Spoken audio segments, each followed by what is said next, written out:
જામીન અરજી વંચાણે લીધી. આરોપીઓ તરફે વિદ્વાન વકીલ શ્રી જે.એમ.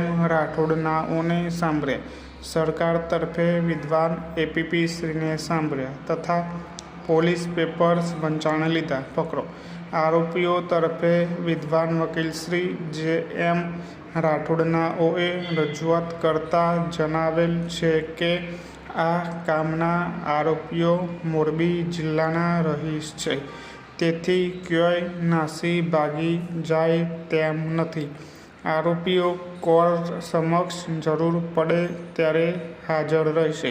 આ કોર્ટને ટ્રાયલ ચલાવવાની તથા જામીન મુક્ત કરવાની સત્તા છે, જેથી ટ્રાયલ સમયે હાજરી શક્ય છે. જેથી આરોપીઓને શરતોને આધીન જામીન મુક્ત કરવા અરજ કરેલ છે. પકડો. સરકાર તરફે વિદ્વાન એપીપી શ્રીએ જામીન અરજી સામે વાંધો લેતા જણાવેલ છે કે આરોપી વિરુદ્ધ ગંભીર પ્રકારના બિન જામીનપાત્ર ગુનાનો આક્ષેપ છે.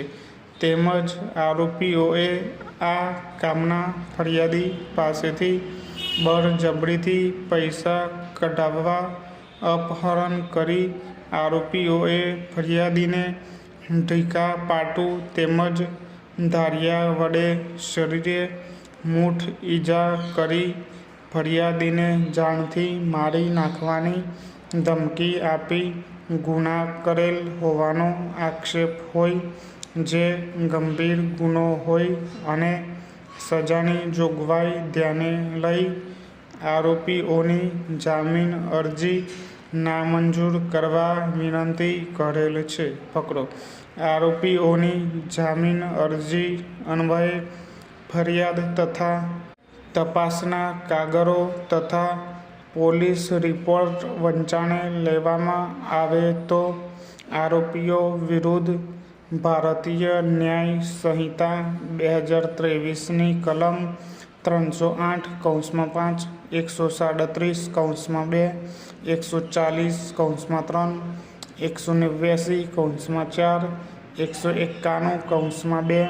191(3) તથા જીપી એક્ટની કલમ 135 મુજબના ગુનાનો આક્ષેપ છે.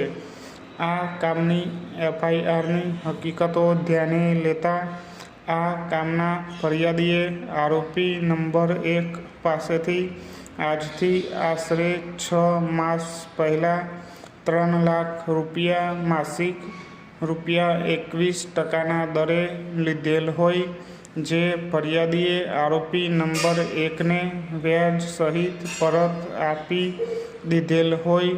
તેમ છતાં આરોપી નંબર 1 નાએ આરોપી નંબર 2 થી 5 નાઓએ પોતાની ટાટા નેક્સન ગાડી નંબર GJ36AL 1237માં ફરિયાદીનું અપહરણ કરી ફરિયાદીને છરી વડે એક ઘા મારી ઈજા કરી આરોપીઓએ મેરાપીપણું કરી ફરિયાદી પાસેથી ₹7 લાખ બળજબરીથી કઢાવવા અપહરણ કરી જાનથી મારી નાખવાની ધમકી આપી ગુનામાં એકબીજાની મદદગારી કરી ગુનો કરેલ હોવાનો આક્ષેપ છે. પરંતુ આ કામના આરોપી નાઓએ ઉપરોક્ત પ્રકારનું કૃત્ય કરેલ છે કે કેમ પ્રશ્નાર્થ. તે પુરાવાનો વિષય હોય તેની ચર્ચા હાલના તબક્કે કરવા પાત્ર નથી.